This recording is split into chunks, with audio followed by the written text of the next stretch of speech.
The world is full of complainers.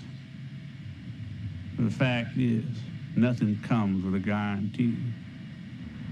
Now, I don't care if you're Pope of Rome, President of the United States, or Man of the Year. Something can all go wrong.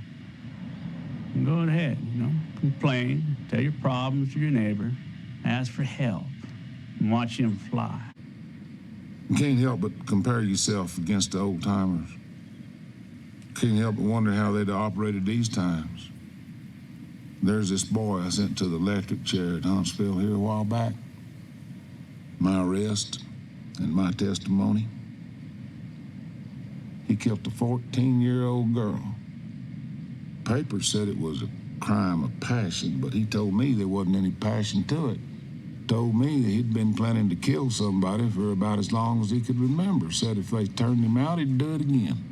This is an examination of the philosophy of the Coen Brothers universe as it develops from Blood Simple, which is their first film, to No Country for Old Men, which is one of their later works. So both of these films open in a very similar way and seem to suggest a similar philosophy.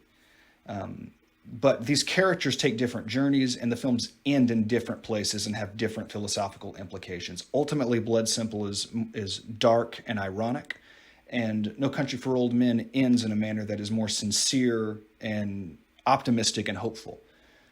So in this opening, though, we'll see something very similar in both of these films. We have this succession of static shots as a character talks about the hostility of nature and the indifference of nature. And that indifference is reflected in the camera work here as we passively look on these images. No music, just the character talking, these static images. We can see movement within the frame, but the frame stays still until we reach the road. When we reach this road, the two protagonists will be seen kind of carrying, this vehicle will carry the characters on this journey into a heart of darkness, into this kind of noir-like universe. And that's how Blood Simple opens. No Country for Old Men does something pretty similar here. Again, we have a monologue about the hostility, the absurdity of nature, and the seeming indifference of nature. And that indifference is again reflected in the cinematography here, these static shots that kind of coldly look on. We can hear the wind howl, but no music on the soundtrack here, just the sound of Tommy Lee Jones giving this monologue here. One difference that we can note here is that the dissolves are gone. So the Coen brothers have actually refined their styles. So they're going for something bleak and blunt here in the opening scenes. The kind of direct, blunt nature of these cuts is more refined and more spare than the dissolves used in Blood Simple, which is nice.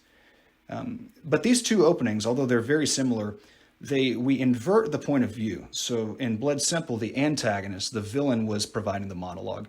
Here, one of the protagonists, one of the good characters in the story, is giving this monologue.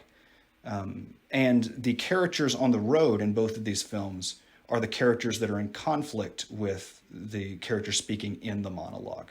So these characters' journey down that road helps shape the events in the story and who the characters are. So here we get our first shot in the our first mobile shot in the movie where the camera actually moves. It's going to move towards the road, and then the villain of the film enters here. He enters the car. He's being arrested, and he's going to be taken away to where he'll ultimately, escape again and wreak havoc in the surrounding area. So as he gets taken away, we'll see in a moment that the camera will rise up and we'll see that car traveling down the road, similar to what we saw in Blood Simple.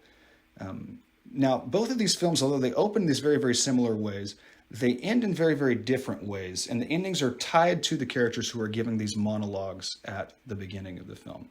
The character has this monologue and then plays out the events in the story and then reaches the end of their philosophical journey at the end of the film. So in Blood Simple, the end of that philosophical journey means a character dying on the floor of a bathroom, laughing at the absurdity of the situation. He's just been shot by a character who doesn't know who he is, didn't see his face, shot him through the wall, and he's laughing at the absurdity of his death. So this is an ironic ending, a darkly humorous ending, but it's pretty bleak here. So we have, we'll notice here the character focuses on this faucet above him. We get this point of view shot. And the Coen brothers end the film with a pretty bleak joke. We see this drop of water starting to drip from that faucet above the character. And as he focuses on that drop of water, we have his point of view, and then the camera's going to cut to black. The audience is going to cut to black here. Our consciousness is extinguished along with the characters. We die with the character there. Now, what does the drop symbolize? Nothing, right? That's the point, is that it's kind of an absurd detail for a character to focus on as he's dying, and it communicates the senselessness and the absurdity that Blood Simple is trying to highlight. No Country for Old Men ends in a very different fashion. Again, we have the character who was present in the monologue at the beginning of the film, but he's come to a different conclusion here at the ending. He articulates two dreams for his wife. The first dream, he feels guilty because he thinks maybe he hasn't done his job as well as he could have. But in the second dream, he talks about his father carrying a torch, going on ahead of him. So in the darkness, he knows that his father will be waiting for him with a torch up ahead. This provides a sense of sanity and framework to this story. There's a moral framework now. There is a moral compass that is being suggested at the end of No Country for Old Men. The character has found a degree of contentment and hope that was lacking completely in Blood Simple and lacking in the earlier scenes of No Country for Old Men.